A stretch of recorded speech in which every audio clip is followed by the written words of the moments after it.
quiet, numbskulls. I'm broadcasting. Can we get serious now? One thing that did happen during the 60s was some music of an unusual or experimental nature did get recorded and did get released. Now look at who the executives were in those companies at those times. Not hip young guys. These were cigar-chomping old guys who looked at the product that came and said, I don't know. Who knows what it is? Record it, stick it out. If it sells, all right. We were better off with those guys than we are now with the supposedly hip young executives who are making the decisions of what people should see and hear in the marketplace. Success in the music business begins with a dream, a vision. This podcast will give you, the listener, the insight and tools to turn that vision into a reality.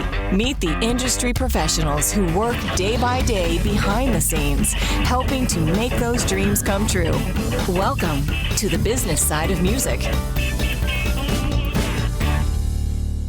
In the studio with us today, Kaytee Long, who is the owner and founder of DIY Music Public Relations, DIY Music PR, and creator of the DIY Music PR Bootcamp. As a publicist for over a decade, she has experience across multiple beats of the entertainment industry, including music, film, and television.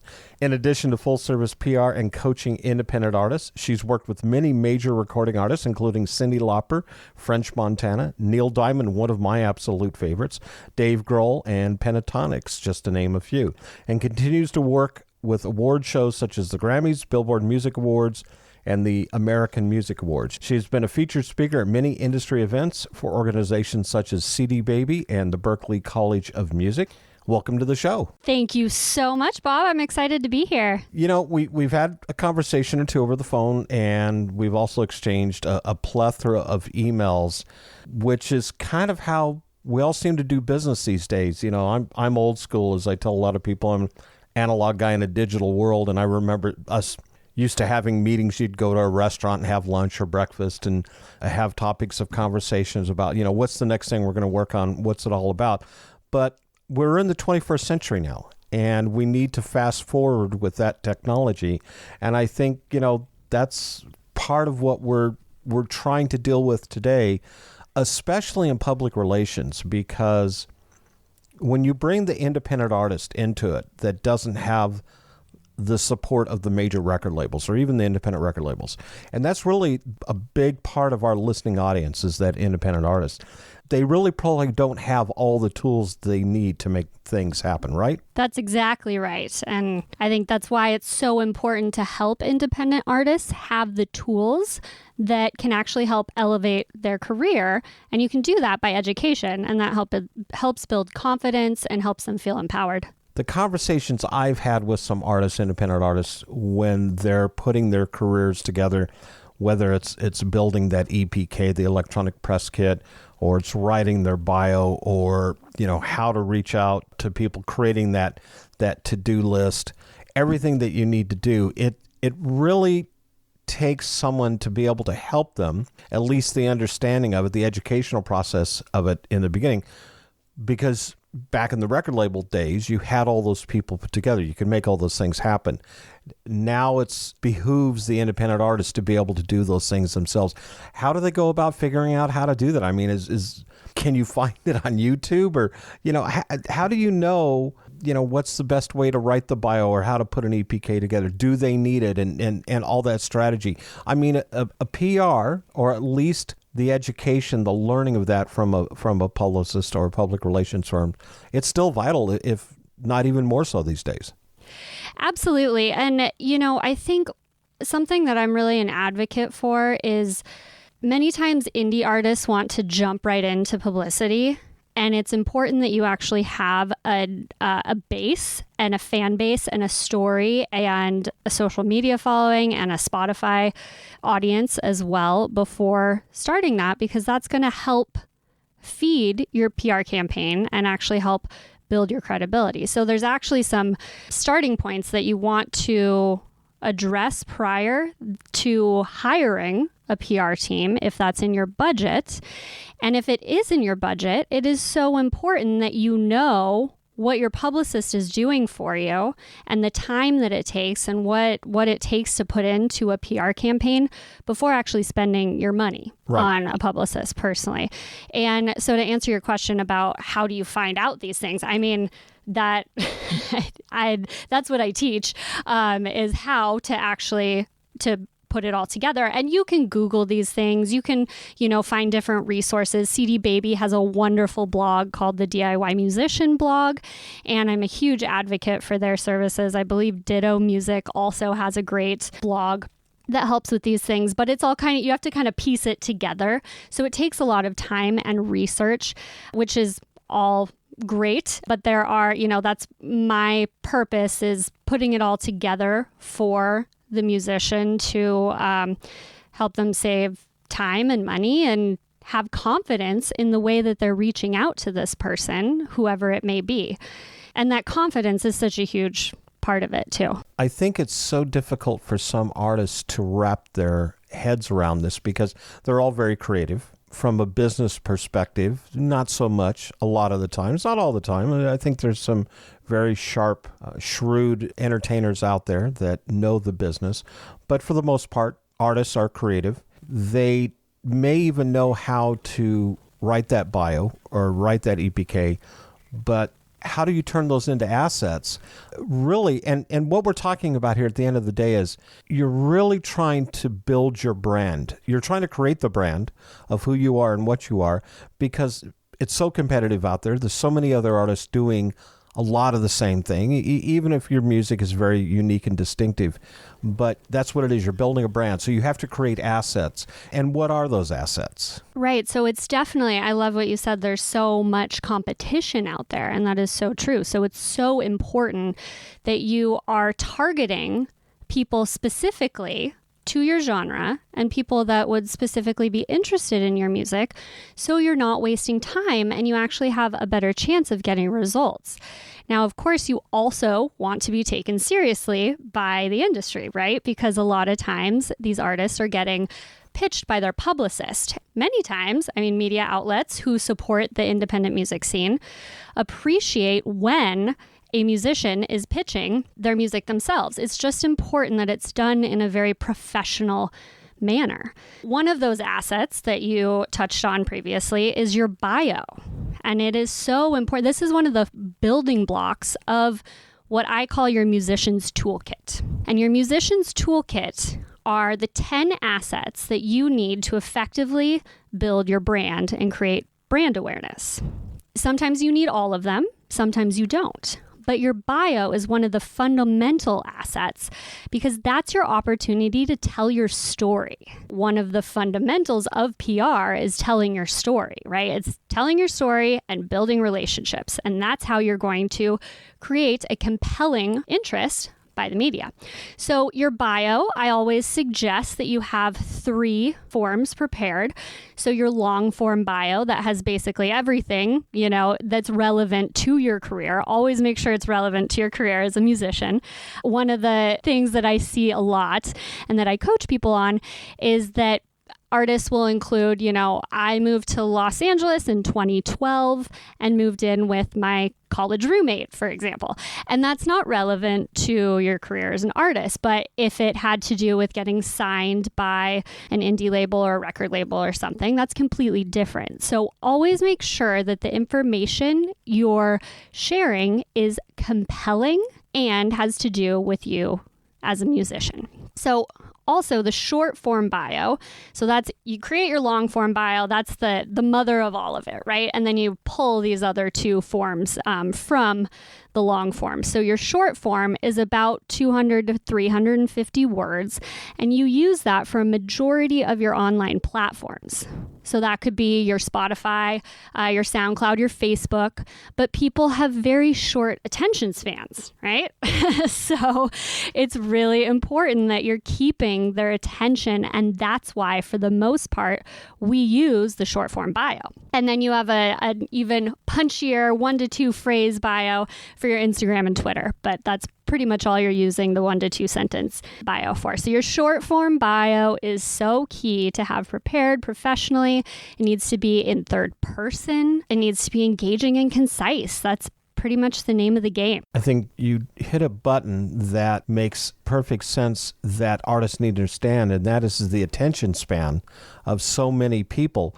The distractions out there, the 500 channels of television and Pandora and Spotify and Amazon and on and on and on. You've got about 5 to 7 seconds to be able to garner their attention and keep it. Absolutely. And so those very first few words you have in your bio, that'll either make you or break you, right? Absolutely. Absolutely. And these people are getting, and when I say these people, I'm referring to media, are getting hundreds of pitches every week. So your job as an artist is to figure out how you can stand out, in a very classy and tactful way. How can you rise above all of these other hundreds of pitches that they're receiving and stand out from the noise, That's what it is. It actually becomes white noise because there's so much of it out there that you have to be able to, and I've said this so many times on the show, you have to be able to, as an artist, plow through that white noise for the person on the receiving end. In this case, we're talking about a publicist, or maybe it's a buyer or whoever it is.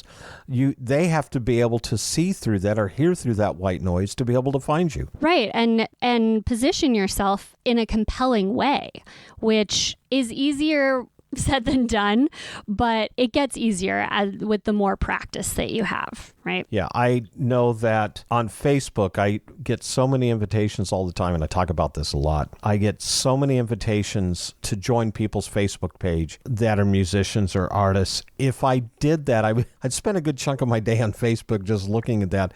So for me, it's still going out and seeing someone. It's still listening to their music. It's me watching their videos. That's what attracts me. That's what engages me. With that being said, that initial little bite that they send to me to capture my interest, maybe I should say this, that little bit of information they send me in the very beginning needs to be turned into something that's going to capture my attention and then keep it. Exactly. And it's also all about creating a connection with the person you're reaching out to. So if someone pitched you, Bob, about, a specific topic that would be a fit for the Business Side of Music podcast, that's going to go a lot farther, I would imagine, confirm or deny this, than something that's just a blanket pitch or something that doesn't include the artist's name or the company's name or have any other information like social media channels or where they can learn more. Or I always tell people that your pitch needs to be short and concise and punchy, but it needs to include all of the information that anyone would ever need to learn more about you or write a full article about you. And that sounds like a lot of information you're trying to cram into one small pace. So here's what we're going to do. We're going to take a little break and get a word in for a couple of our sponsors. And we're going to come back and we're going to dig into this a little more, along with talking about what needs to go into the bio and what needs to be included in your EPK. And then we're going to talk a little bit about your boot camp that you also have. Perfect. I love it. Looking forward to it. In the studio today, Kaytee Long of DIY Music PR, talking about all things regarding public relations and the right things to do and the wrong things to do. And there is a bit of an education in there. And you're listening to this edition of... Hey, this is Billy Droz, and you're listening to The Business Side of Music. You're listening to The Business Side of Music. Wow, I just joined the Music Starts Here community. This is a truly hidden gem for anyone in the music business. Whether you live in Nashville or anywhere else in the world, Music Starts Here is like a GPS for your music career. This is the place to be if you want to get advice and direction from some seriously talented musical people who have been where you want to go. Music news, events, and a great big community with resources for artists, songwriters, musicians, studio and tech, along with music business advice from pros in the industry, all on one site. Make sure you get your free profile now. Go to www.musicstartshere.org. That's musicstartshere.org. Hi everyone, I'm Larry Butler, and I want to send you a free digital copy of my new book, The Singer-Songwriter Rulebook. 101 ways to help you improve your chances of success. That's right. Everything you need to know to launch your career as a singer-songwriter, all based on my 40 years in the live performance arena. And believe me, I've seen it all. In my book, you'll find the 10 things you have to deal with before even thinking about becoming a singer-songwriter-performer. You'll also learn about the 5 things every singer-songwriter can do this weekend to make their live show better. 5 things I can guarantee that you are not doing already. Plus, there's tips on songwriting and staging, photo and video shoots, publishing, merch, dozens of other topics, all written for people who don't particularly like to read. And again, it's free. Just go to the Business Side of Music website homepage and look for my book cover. Click on it, and a free digital copy of my book will be yours. I'm Larry Butler, and I approve of this message. You're listening to the Business Side of Music. Back in the studio, Kaytee Long. She is the owner and founder of DOI Music PR. We're talking about all things involving public relations and what it takes and what it doesn't take. And I think that's maybe an equal statement in that there are a lot of things that it takes to get into it. And there's also, you got to get kind of past that fluff and that clutter, things you don't need to make it work, because you're wasting people's time if you're just trying to cram too much. And I love what you said about 3 different types of bios, the very kind of the long form, the medium form, and then the very, very short form. That's not something that comes natural, especially when you're an entertainer or an artist or someone like myself who, as we all know, I love to talk. So, you really have to be short and concise and to the point. 100%. And really make sure that you're targeting the platforms that appreciate the type of bio that you are giving them, So like I said, with most of your online platforms, you use the short form bio because there's no reason for them to have your life story, just what's happening right now with your career. Would it make sense to write different bios, or should you just write one bio, but really design it for the depth and the scope of it?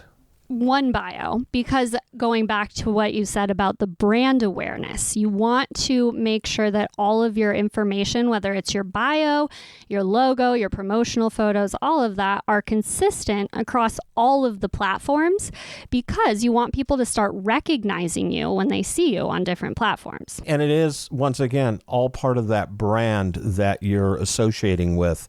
And I think what you said too, your logo, your look, your style, it does go beyond your music. If you create a very distinct logo and someone sees it, they know exactly who that is or what that is.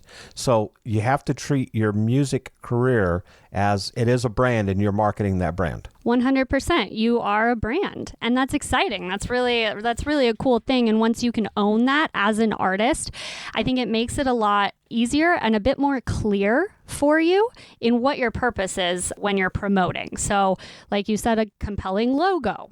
Perfect. That will help create that brand awareness. Using that same promotional photo consistently for, a specific release, that helps create brand awareness. So, with advertising, they say it takes at least 3 times for someone to see a brand for them to recognize it and remember it.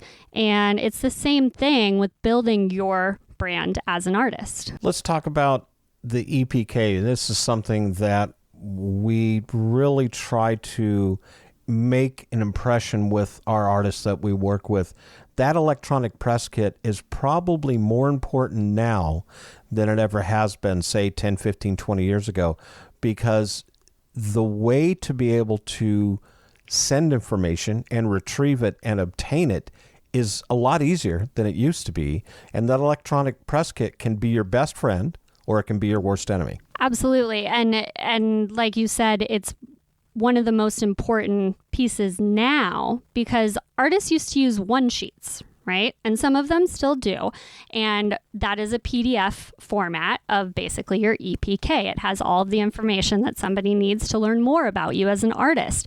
And you would send the one sheet on an email. But the difference now is that if you're reaching out to a media contact or an agent or a manager, really anyone, most of the time people don't want to receive documents from people that they don't know. They don't want to open something like that. Plus, it takes more time. You might not think it takes more time to open up a PDF, but it does if you're going through 500 pitches, every week. So sending someone a link is just an easier way for the person that you're trying to work with to be able to see your music. What I tell my artists, the number one thing, you want to make the person that you're reaching out to, you want to make their life as easy as possible by creating an EPK that has everything that they need to know about you. It has downloadable bio, it has downloadable promotional photos that are high resolution, and we'll go into everything else that it needs in a moment, I'm sure. That is going to increase your chances exponentially of being covered because, one, you're presenting yourself in a professional manner. Two, the writer or photographer, whoever it is, doesn't have to come back to you and say, hey, we need high resolution photos. Hey, what genre are you? Hey, who's your management? And chances are 95% of the time, they're not going to come back to you and ask that. You're going to be passed along or put into their spam box. And that's what we want to avoid. And you can do that by making their lives as easy as possible. Here's what happens when we get a request to have someone on the show, yes, such as yourself or whoever it is. We send them a little punch sheet. This is exactly what we need. Send us your bio, send us your photo. And if we don't get those things, even if we do the interview, we just did one a while back where they sent the bio, but they didn't send us the headshot or the logo. It held up the release for us to put that certain episode out there for people to listen to. And it took 2 or 3 follow-up conversations with that individual. We really need this to get out there and market this episode, this show. It is such an important thing. It seems like it's a simple thing, and it is, but it is such an important thing. And you're right. I really don't want to spend the time, or Tom Sabella, who's our co-producer, doesn't want to spend the time to go out there and try and find these bits of information. It's easy. Send it to us. And I think the other thing is one click. Just make it as simple as you can. One click. Because if I have to go through layer and layer, or you got to do this and do that and open it up, and if you send it as as a compressed file or a zip file or whatever it is, after a while I'm going to go, this is too much work for me. I'm lazy. Not that, and we have we're trying to put shows out every week. You're not lazy, you're busy. And that's the point. Okay. Thank you. Yes. It is to the point where I don't want to have to go through all that extra effort if I don't have to. Make it simple for me. And so it's not just me, but it's like you said, if you're pitching something to an agent or a manager or a promoter or a publicist or a writer of an article, you want to make it as easy for them because they're going to appreciate it. What do you include in that electronic press kit? What needs to go in there? So first off, you want to make sure that it's compelling. I've used that word a million times already, but you want to create interest with your EPK. So it's really important that it is clean and has a professional aesthetic, right? You want to include, obviously, your band and artist name, your logo, and a main promotional photo, or if you're releasing new music, the main cover art. Include your genre. A lot of times your hometown, where you're from, that's usually in your bio. And then your unreleased music. You want to make sure that your unreleased music is on your EPK and that it's private. So your EPK, if you are promoting music that has not been released to the public yet, you need to make sure your EPK is not searchable, because otherwise it's not newsworthy anymore to the media, to anyone. So that's usually easy to do. I recommend using Bandzoogle for building my EPKs for my artists, and that's what I recommend to all the other indie artists that I work with, because it's really easy to use, but it's also easy to make your page private or password protective, which sometimes I don't necessarily recommend password protected. And that's something that, once again, that's not for the general public. That's for people within the industry that you're trying to get this to, correct? Yes. This is for people that you are trying to get interested in your music. So whether that's a blog or, a radio station, or maybe a manager, it could be anyone in the industry. A few other things that you want to include would be your social media, links to your social media and all of the streaming services. So people can just click and, see your Spotify profile, how many streams you have, all that jazz. Your downloadable bio. So someone could literally copy and paste that bio if they wanted to, again, making their life easier. downloadable press photos. So high resolution promotional photos are the only way to go. Unfortunately, you can't send iPhone photos to the media. You have to, I just want to say right there, thank you. High resolution photos. I find it frustrating when people send me to the internet. Oh, you just grab a photo off, the internet, and you click on them, and there's such low res photos that we can't use them. And once again, you're making that job for us that much more difficult, and it's putting you behind in the queue because someone we're sometimes 5, 6, 7, 8 episodes ahead. But if we're waiting on a piece, you're going to get pushed back. I've got one episode right now I'm going to say it's a few months old because we're still waiting on data. I should say we're waiting on information. We're waiting on that high-res photo. We're waiting on the logo from them in order to put them back into the queue to get them released. Exactly. And I've had clients who blogs have been interested in them, really prestigious blogs, and they didn't have the photos that the blog needed to go with the aesthetic of their site. So that's another thing. Make sure your photos, you have a variety of backgrounds and... Yeah, and I was going to say not only, yes, have a variety of photos, but shouldn't they also be like landscape and portrait in different settings? Because it's providing to a certain aspect, that third dimension of who you are. 100%. Make sure you have basically all of the options because it depends what platform they're using it for too, whether it's their website, whether it's their Instagram, and you want to make sure you're optimizing it for them. Get the pictures taken professionally. Have the pictures professionally done. Don't do it off the iPhone. Don't do it off your tablet. Don't have a buddy do it with a throwaway camera. They should be professionally shot because a professional photographer will find the right image, the right setting, the right look. And you might spend a few bucks to get it done, but it's going to make you look like $1 million. Exactly. And you also want to get creative. I don't know. I'm sure you see lots of band photos, Bob. And the number one thing I have seen over the years is the band in front of a building, staring, looking solemn.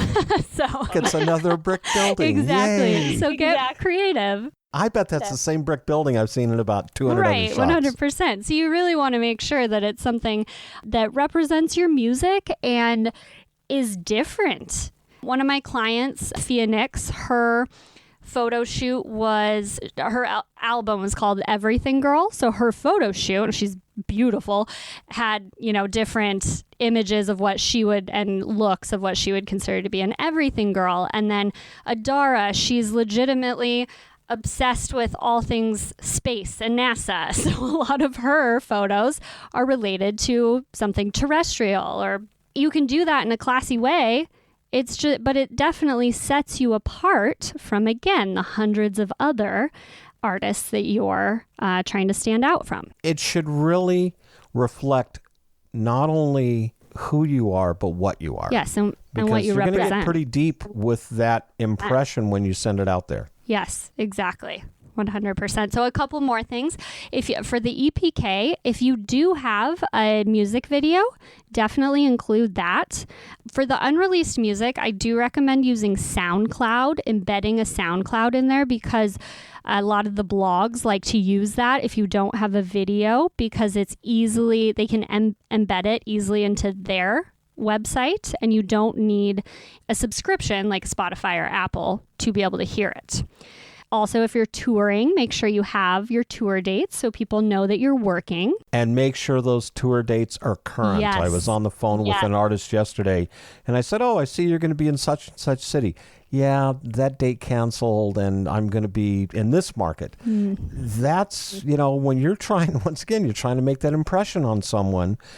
Thank goodness I didn't decide to hop in the car and go see them in that market and find out that they're not there when I arrive. Oh my gosh, so yes. Tour dates are current. Yes, absolutely. Also make sure, and I checked out an artist the other day, and their tour dates on there were from a year and a half ago, and that's just not a good look. Either show you're working or make sure that everything's just up to date if you're not touring. Yeah, and if you're not touring, it's okay. If you only have a few dates, it's okay. Yeah. But you're right. Don't leave stuff up there from a year and a half ago and not have something current, because to me that shows, well, you're not really doing anything and you don't really care enough to get in there and change your information. Exactly. Also, if you have representation, make sure you include that information on your EPK. If you don't, that's okay. Just have your Gmail. That's completely fine. But somewhere that somebody can get in touch with you if they want to. We're going to take another break, get a word in for a couple more of our sponsors, and come back. I want to talk about the Spotify playlisting, because that's particularly interesting to me. And then I want to discuss your DIY music PR Bootcamp, because that's something that I think a lot of our listeners could really benefit from. In the studio with us today, Kaytee Long of DIY Music PR, and you're listening to this edition of... Hey, this is Bob Eckman, and you're listening to the second most listened to music business podcast out there with Bob Bender of The Business Side of Music. You're listening to The Business Side of Music. Hey, it's Chris SD from Sync Songwriter. Imagine what it would be like getting your music into the latest TV shows, movies, or ads. Your songs would not only get exposure in front of millions of viewers, you'd get paid to do it, and gain a reputation as the songwriter that you are. I've been showing songwriters, composers, and artists how to get their music into TV and film for over 15 years. Collectively, they have generated hundreds of thousands of dollars from licensing their music. Their music has been on networks such as HBO, Bravo, ABC, NBC, Netflix, and more. In films or trailers such as Predator, Annihilation, Christmas Chronicles, Professor Mac, and many others. So many songwriters upload their music to websites hoping to get discovered. Unfortunately, this almost never happens with the millions of songs out there competing for attention. I show you how to get your music heard by the people who can actually make it happen for you.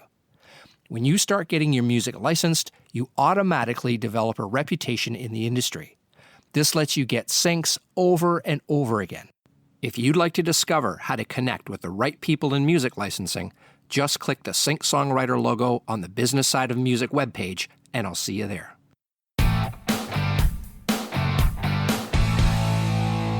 Hi, this is Vinny Rebus, the founder of Indie Connect. Our goal is to ensure that you have the knowledge, the tools, skills, resources, and connections that you need to develop a profitable and long-lasting career in music.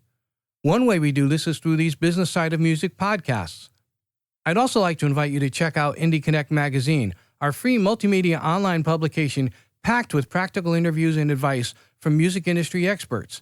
Go to www.indieconnectmag, that's www.indieconnectmag.com. Let us walk with you and guide you every step of your musical journey.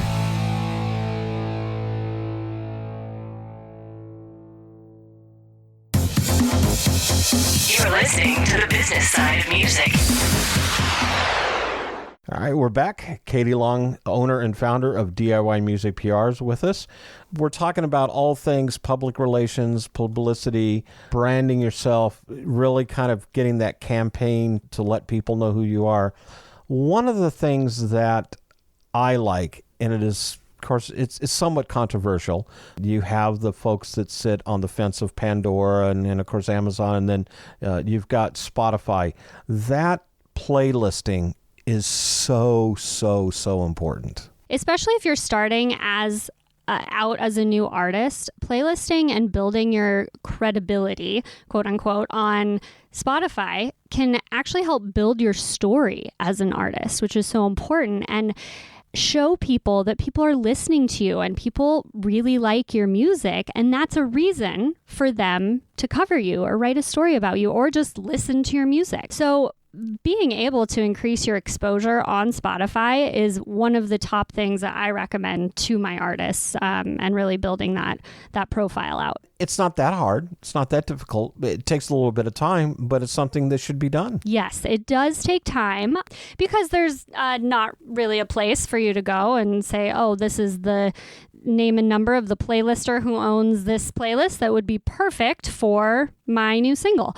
So it's a lot of research, but I promise the research is worth it. And just, use Spotify as your own search database and find the independent playlists, not necessarily the curated Spotify playlists, the independent playlists that would be a fantastic fit for your music. I guarantee there are quite a few of them because there are thousands of Spotify playlists. Should it be genre specific? What should you be looking for? It can be genre, it can be mood, it can be activity, it can be vibe. So it could be, you're a reggae artist, but that could also apply to happy summer driving or Sunday relaxed barbecue or anything along those lines. It depends on the actual tracks on the playlist. But yeah, definitely don't limit yourself to genre because there's so much more out there. That's actually really good to know.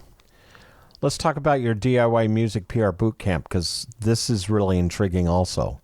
Is this something you do on a regular basis? I know that you just got back from the recent CD Baby DIY conference in Austin, Texas. We had it here in Nashville last year and it was in Austin this year. Really cool event over a 3 or 4 day period.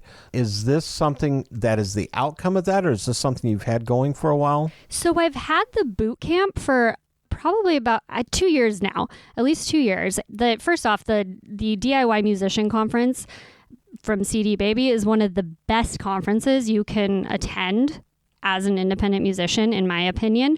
There's so much learning that happens, but also the people that you're talking with, the artists, the industry members that are so approachable at these conferences, it just really can help inspire you and elevate your career. And we have a similar, mindset of like educating the artist and empowering the artist. So for me, I've done full service campaigns, PR campaigns for so many years. And I saw this void once I started working with independent artists that a majority of indie artists can't afford a PR team. But why should that inhibit them from being able to up-level their career?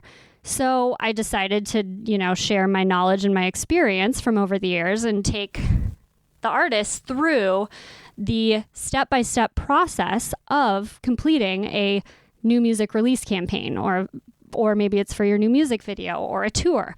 Giving the artist exactly what they need to do to complete that campaign and get results, and also increase their confidence and excitement about what PR can do for their career. It's your friend. Yeah. It's not your enemy. Public relations is your friend, and you should be able to use it to your advantage to help further your career. Oh my gosh, you can expand your fan base exponentially by doing a PR campaign, because with one article, you could possibly reach thousands of people, hundreds, thousands, depending on the outlet, millions of people with just one article, because you're finding allies, I guess, that like your music and are interested in helping you and utilizing that to expand your fan base. But something I do want to touch on quickly is when you are pitching someone from the media, it is so important that you're thinking about how you can help that person. It's not about you as the artist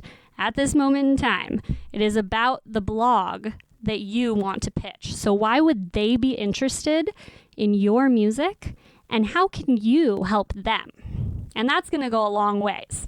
Yeah, I mean, because what happens is you're using their blog to reach people, but if you really turn in something that doesn't make sense or isn't very engaging, doesn't capture the attention, you have to go from interest to attention. And to me, that's the 2 steps you got to take. And if you're not doing that for that person that you're submitting this to, you're not doing them any good. They're not going to stay in business very long if it's just that, once again, that white noise. Yes, definitely. And the last thing you want to do is, say you're a hip hop artist and you just do a blanket pitch from your MailChimp account number one, don't ever do that. Number two, you're reaching out to a writer who doesn't even write about your genre. So really, really do your research and find the people that would specifically be interested in your music. And that's going to go so far for you as an artist. And it's also going to save you time. And, a lot of times artists will tell me, well, I reached out to these people and I didn't receive a response. Well, did you follow up? No, I didn't. And a lot of times the magic is in the follow-up. Even as a professional publicist, many times I have to follow up with someone to get a response. That's okay, but you need to take those steps to be able to get the results that you're looking for. How can people find out about the PR Bootcamp? I'm assuming it's online, so it's something you don't have to get on a plane and fly to. Right. Is it a series of episodes or is it, what does it entail? Yeah, so the boot camp, you can begin it whenever you'd like. So you go to DIYPRgroup.com and you'll see the boot camp button at the top of the screen and just click on it to learn more. Once you sign up, you will get all of the content emailed to you automatically. And there are 4 modules, and you can go through it at your own pace. You will have access to the information forever and always, and you can use it for every PR campaign that you do in your career. So that's why I love the DIY style, because you're actually learning what you need to do, cultivating these contacts that are going to help you and benefit you forever. If you hire someone, which, if you get to the point in your career that you want to hire someone, that's fantastic. But when you hire someone, you don't know what they're doing, how you could do it in the future, and who the contacts are. So that's why I love this type of an approach, especially for the indie artists. So, Bob, for all of your audience, anyone who is interested in the boot camp will get 50% off. And you just go to DIYPRgroup.com/bootcamp. And that is your special link for the 50% off. Kaytee, thanks so much. This has been great. Yeah, thank you. We're going to have to get you back and talk about other things. I would love to. This is so great. And thank you so much, Bob. Great. Thank you. Don't forget to check out our affiliates, including Lab Canna, fine hemp products since 2014. Click on their link on our website for more information and how to order their product line. If you're interested in getting your music into film or television, click on the Sync Songwriter link on our website. Absolutely the best way to get your songs listened to by top TV and film music supervisors. This is how you can get your songs quickly licensed for your favorite TV shows and movies. Click on our website link to get a free digital copy of Larry Butler's new rule book for singers and songwriters, 101 Ways to Help Improve Your Chances of Success. Also, check out our other affiliate, Music Starts Here. You can find them at musicstartshere.org. Probably the best one-stop shop for the singer, songwriter, or aspiring musician who's relocating to Nashville or wants to. Last but not least, shameless plug for this podcast. Become a YouTube subscriber by going to the Business Side of Music page. You can hear all of our released episodes there. Also, check out our website at businesssideofmusic.com. Follow us on Facebook at the Business Side of Music Podcast and on Twitter at BizSideOfMusic. The Business Side of Music is the creation of Tom Sabella and Tracy Snow and is produced by Bob Bender. The Business Side of Music is recorded at Music Dog Studios in Los Angeles, California and Nashville, Tennessee. Production sound design by Keith Stark. Voiceover and promo by Lisa Busan. I want you off this campus at 9 o'clock Monday morning. And I'm sure you'll be happy to know that I have notified your local draft boards and told them that you are now all eligible for military service.